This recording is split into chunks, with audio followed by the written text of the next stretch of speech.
estaria o pastor Marcos Veloso pregando a palavra. O pastor Marcos Veloso, ele sofreu um acidente com o seu carro, indo para o Taquaral. Estive com ele hoje. Foi ontem um acidente, ele está sentindo muitas dores no corpo. O carro dele saiu da estrada, bateu numa estaca, e aí ele prensou ele entre o volante e o banco, e então ele está sentindo muitas dores no peito. Hoje à tarde ele iria fazer uma bateria de exames para ver se quebrou alguma costela, alguma coisa assim, mas cremos que ele está bem em nome de Jesus. Então, justificando a ausência do pastor Marcos Veloso hoje, depois nós iremos orar por ele e abençoá-lo em nome de Jesus, amém? Eu creio que eu vou dar a nível de introdução aqui, 8 e 9, 2 Reis capítulo 22, amados irmãos, 2 Reis capítulo 22, hoje à tarde o irmão Luiz compartilhou a palavra, Deus abençoe. Tarde da bênção também trabalhou o tema sobre a campanha de Daniel, muito bom, glória a Deus. 2 Reis capítulo 22, nós iremos ler o versículo 2 somente. Algumas Bíblias ainda folheando, daqui a pouco iremos encontrar. 2 Reis 22, versículo 2. Glória a Deus. Vamos lá. E fez o que era reto aos olhos do Senhor, e andou em todo o caminho de Davi, seu pai, e não se apartou dele, nem para a direita, nem para a esquerda. Amém. Até aqui. Esse é o relato de um rei que foi bom. Esse é o relato de um rei que fez o que era certo. Se você for observar, pastor, o que tem a ver esse texto com Daniel? Nós precisamos entender os bastidores de toda uma situação. Se você quiser ajudar uma pessoa, você precisa ouvi-la para entender os bastidores do que está acontecendo. A maioria das dores, elas se concentram nos bastidores, porque no público não tem dor, mas nos bastidores existem muitas dores. E muitas vezes os nossos bastidores revelam muitas coisas que não foram ajustadas. É tão interessante que os bastidores de muitos de nós ainda tem muita coisa para se ajustar. Todo comportamento revela que alguma coisa não está em um bom andamento, em um bom procedimento. Então a gente tem que estar de olho nos bastidores. Aqui você está vendo a igreja, poltronas bonitas e tal, mas o maior desafio da igreja para um pastor é trabalhar nos bastidores. Se o líder não for bom no bastidor, a igreja não anda. Então é muito importante, é muito fundamental isso. E esse rei aqui, por nome de Josias, ele começou a reinar com 8 anos de idade, fez tudo certo. O seu pai fez tudo errado, mas ele fez tudo certo. Tudo está na decisão, amém, meus irmãos? Tudo está na decisão. Quando a pessoa decide mudar, ninguém segura. Agora, quando a pessoa não quer mudar, pouca coisa adianta. Muitas vezes você tentar mudar quem não quer mudar é a mesma coisa de tentar remover um rinoceronte, um hipopótamo. Não vai. Você luta, mas a pessoa não sai do lugar. Esse rei Josias, ele quis mudar, ele quis transformar. A campanha de Daniel, ela funciona para quem quer mudar. Para quem não quer mudar, é só um descargo de religiosidade. Nossa, eu vou lá e tal. Mas para quem quer mudar mesmo, ela funciona. Esse rei Josias, ele fez tudo certinho, só que ele faleceu. É aí que começou o problema, depois da sua morte. É interessante que, se você for observar, a maioria dos problemas de Israel não foram com profetas. A maioria dos problemas de Israel foram com os reis. Porque o original, gente, Deus não tinha projeto de rei. Tanto é que quem quis rei não foi Deus, foi o povo. 1 Samuel capítulo 8, o pessoal chegou e falou assim: olha, as nações vizinhas têm reis, e nós temos um governo teocrático, é Deus que fala, a gente queria reis. Eles foram governados por Moisés e deu tudo certo, governados por Josué, deu tudo certo, mas agora eles olharam as nações vizinhas. O grande problema nosso é tentar perceber que talvez o que funciona no mundo funcione na nossa vida. Lembra de Davi? A armadura de Saul funciona para Saul, para mim não funciona. Tem coisas que funcionam no mundo, mas não funcionam no reino. Tem coisas que dá certo lá fora, mas não dá certo aqui dentro. Então o povo chegaram e disseram: nós queremos um rei. E foi aí que começou todo o problema, gente. Foi aí. Aí eles foram colocando o rei. Se você for observar, enquanto tinha um governo teocrático, o povo ouvia o profeta. Agora rei não ouve profeta. Alguns políticos não ouvem profetas. É difícil um político ouvir a voz de um profeta. O político ouve a voz do povo. O político ouve a voz da multidão. Mas não ouve a voz do profeta. Então, quando o povo coloca um rei, eles param de ouvir os profetas e ouvem o rei. E aí que começou o problema. Porque aí se instalou alguns reis que não tinham nada a ver com o reino. Josias, ele teve 3 filhos. Ele faleceu, teve 3 filhos. Depois de Josias veio Jeoacás. Quando Jeoacás pegou, ele pegou tudo arrumadinho. Você já viu aquelas pessoas que o pai lutou, aí ele pega uma herança e ele bagunça tudo? Vocês já viram isso? Aqui em Arizona não tem não, né? O pai deixa tudo organizadinho, põe na mão dele, ele não dá conta.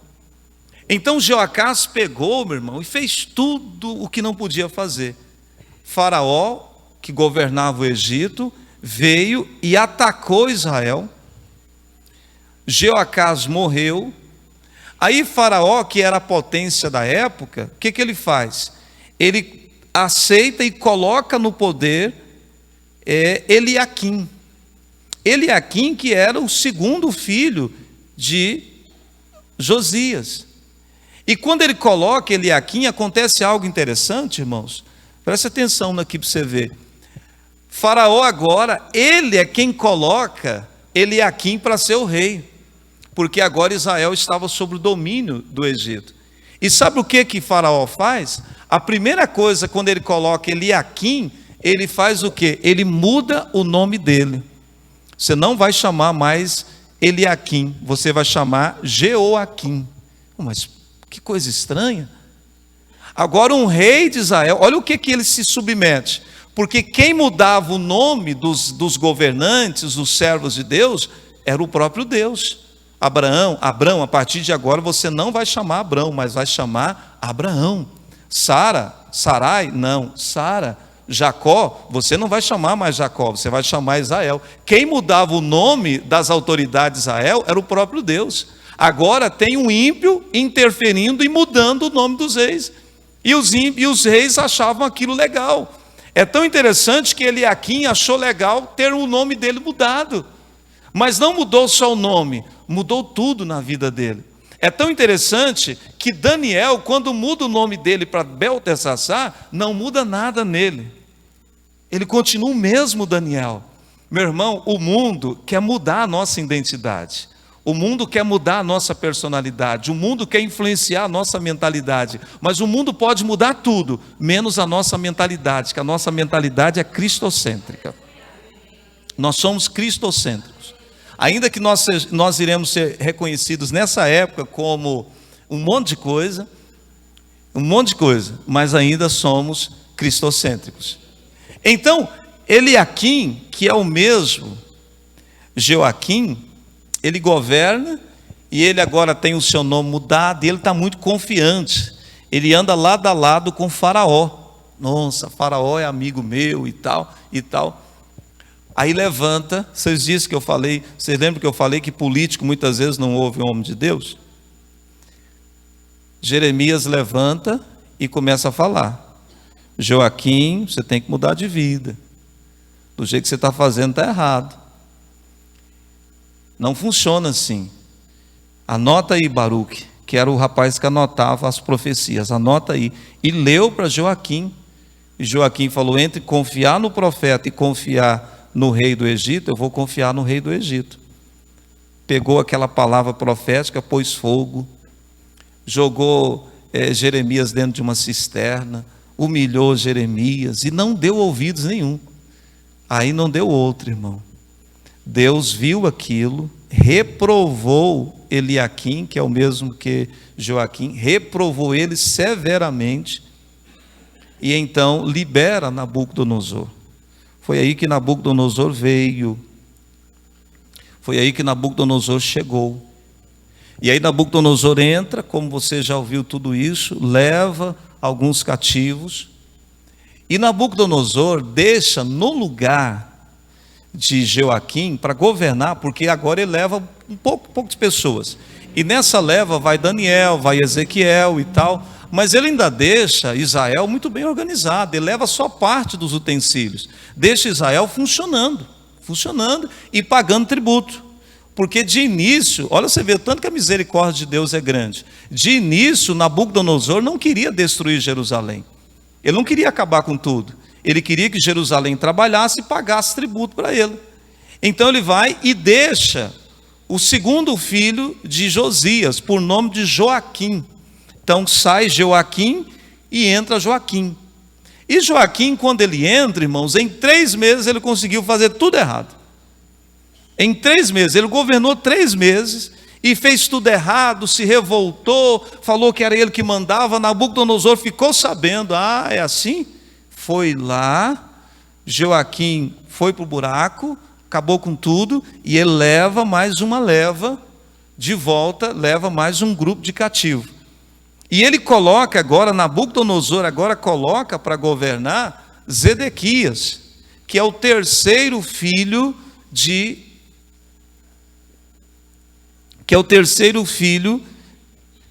Josias.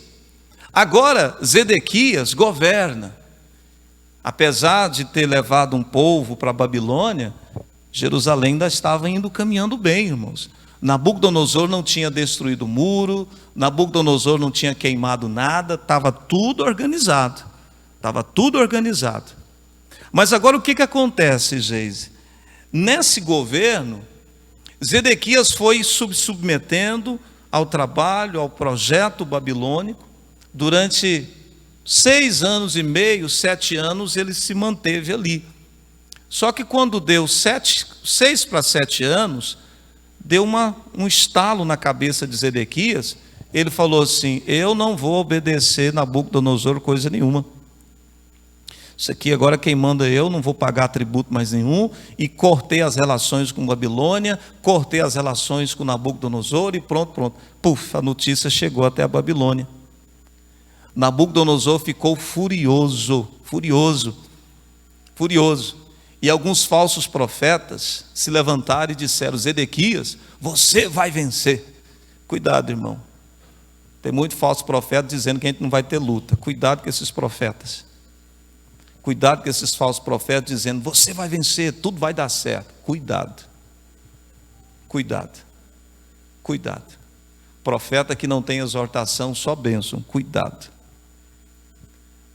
Zedequias, você vai vencer. E Zedequias abraçou aquela falsa palavra, aquele ensino errado, e se encheu de coragem. E falou: eu vou enfrentar Nabucodonosor. E ele armou o restante que tinha ficado em Israel e fez aquela guerra assim, e falou: aqui ninguém entra, isso aqui agora é nosso, Deus está conosco. O projeto de Deus era Nabucodonosor dominar tudo. Irmão, não tem como ir contra o plano de Deus, não tem jeito. Nabucodonosor veio, cercou a cidade, irmãos, e a cidade estava fortificada. Ele cercou a cidade, não tinha jeito dele entrar, os muros estavam protegidos. E Zedequias resistiu, irmão, um ano, quase um ano ali, foi guerra, e lá e tal. E se você olha paralelos estudos, é tão interessante que Babilônia foi construindo assim, ó, umas construções do lado do muro, foi construindo para conseguir entrar no muro, mas eles não conseguiram entrar.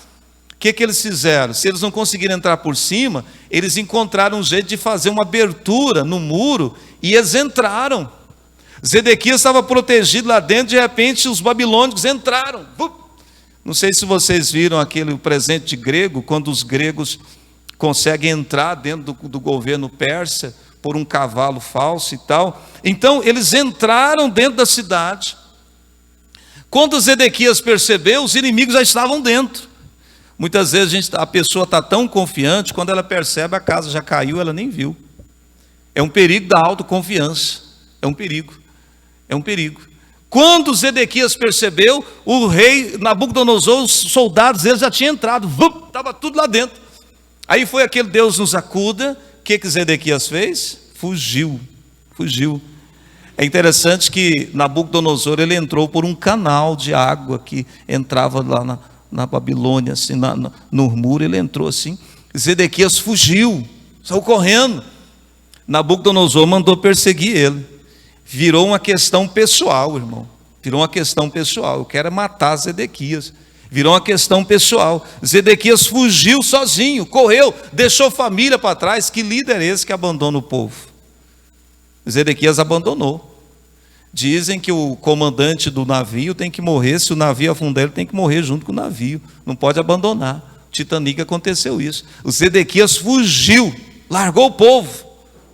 E Nabucodonosor mandou: pega ele. E pegaram Zedequias. E havia muita raiva no coração de Nabucodonosor contra Zedequias. Sabe o que fez? Não matou ele não, fez ele sofrer. Pegou ele, trouxe, pegou os seus filhos. Os reis tinham muitos filhos. Pegaram os seus filhos, colocou na frente dele e falou: agora você vai ver os seus filhos serem mortos. Matou os filhos, esposa, tudo na frente dele. E depois que matou os filhos, não matou ele, furou os olhos dele. Enfiou estaca nos olhos dele, ele ficou cego, sofreu demais, gente, sofreu muito. E nesse momento, Nabucodonosor estava super irado. Nesse momento, Nabucodonosor levou tudo que tinha e que podia levar de Israel. Foi nesse momento que a miséria entrou, porque Nabucodonosor queimou o templo, quebrou os muros. Ele ficou com tanta raiva que ele desmanchou os muros todinho, meu irmão. Derrubou os muros tudo, queimou o templo, pôs fogo em tudo. Carpinteiro, marceneiro, levou 7.000, não sei mais quanto. Levou todo mundo, foi levando. Sabe quem ficou? Só os pobres, os mais pobres ficaram. Não ficou ninguém bem em situação. Levou tudo para a Babilônia. Por isso que quando chega a notícia para Neemias, como que está o povo lá? Em profunda miséria, irmão, porque Jerusalém ficou só o pó. O que eu aprendo dessa história, irmão? Tudo teria sido mais fácil se alguém tivesse ouvido lá atrás. Tudo seria mais fácil. Os japoneses têm um pensamento que eles dizem assim: 80% dos nossos problemas poderiam terem sido evitados. Nós trabalhamos muito com uma ideia curativa. A gente precisa trabalhar com a ideia preventiva. Se atentamente ouvides a voz do Senhor, teu Deus, quando esse fala contigo, todas as maldições são decorrentes do problema de audição. Se a gente ouvisse mais, não precisa levantar as mãos aí. Quantos problemas você teria evitado se você tivesse evitado? Se você tivesse dado atenção, se você não tivesse ido por tal caminho. Isso é muito importante. Eu aprendo essa lição aqui, com essa situação desse povo aqui, foi um pouco rápido, mas eu entendo, meus irmãos, como é importante a gente dar atenção e perceber o que está acontecendo. Perceber. Foi nesse momento, irmão, só para você ter uma ideia do que estava acontecendo, quando Zedequias estava governando, pastor Adriano, Ezequiel estava no cativeiro, lá no cativeiro, Ezequiel e Daniel. Sabe o que eles fizeram? Escreveram uma carta, quando ficaram sabendo que Zedequias estava planejando um motim, escreveram uma carta, leva, entrega lá na mão de Zedequias, fala para ele não fazer isso, não tenta enfrentar Nabucodonosor, não faça isso não, porque vai dar ruim para você. Zedequias olhou, vou fazer o que eu quero. O que a Bíblia diz? 2 Crônicas capítulo 20. Credes no Senhor vosso Deus, credes nos seus profetas, prosperareis. Ele não ouviu, viu o filho morrer e ficou cego. Você tem ideia da quantidade de pessoas que avisaram a Sansão? Sansão, cuidado com Dalila, Sansão. Essa mulher é perigosa, cuidado com Dalila. Sansão não ouviu.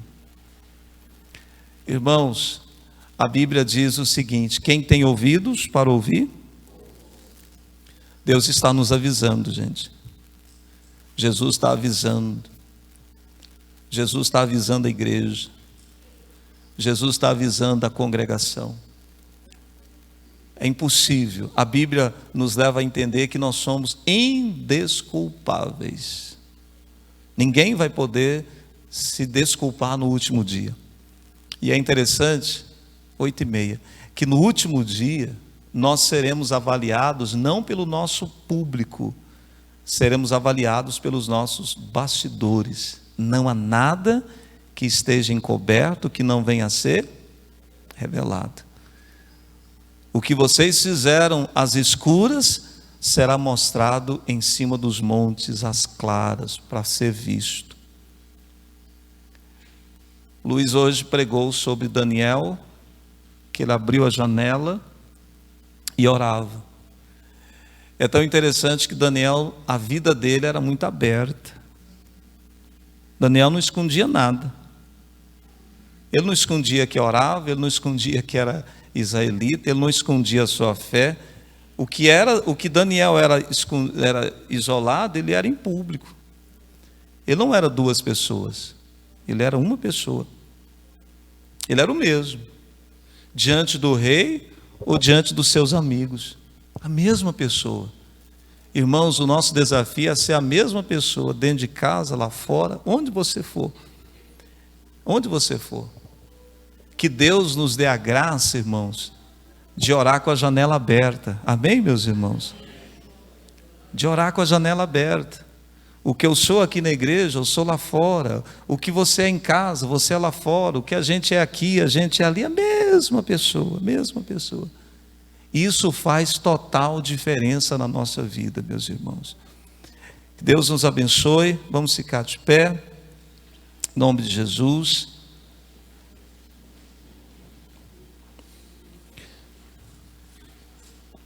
Eu ainda fico estudando a Bíblia e pensando, se tivesse continuado com o governo teocrático, que era o plano original, muita coisa não teria acontecido. Mas infelizmente, os homens pediram, queremos um rei, e aí não deu certo. Que nós possamos continuar ouvindo a voz de Deus. Irmãos, o projeto de Deus nunca foi levantar rei. Tanto é que a Bíblia diz que Deus nos fez como sacerdotes. O projeto de Deus sempre foi levantar sacerdote. É interessante que a qualificação para alguém ser um bispo não é ser um bom pregador. A qualificação para alguém ser um bispo é que ele governe bem a sua casa, porque a igreja começa em casa. Não adianta eu estar bem lá fora se eu estou ruim dentro de casa. O seu sucesso começa onde? Em casa. Sacerdote em casa. Que Deus nos dê a graça de sermos sacerdotes nesse tempo onde tem muito rei e pouco sacerdote. Muito rei. Tem muita gente querendo mandar. Mas o que Deus está querendo mesmo levantar são sacerdotes nessa época, irmãos. Nós vamos fazer aqui o corredor. Já vamos orar.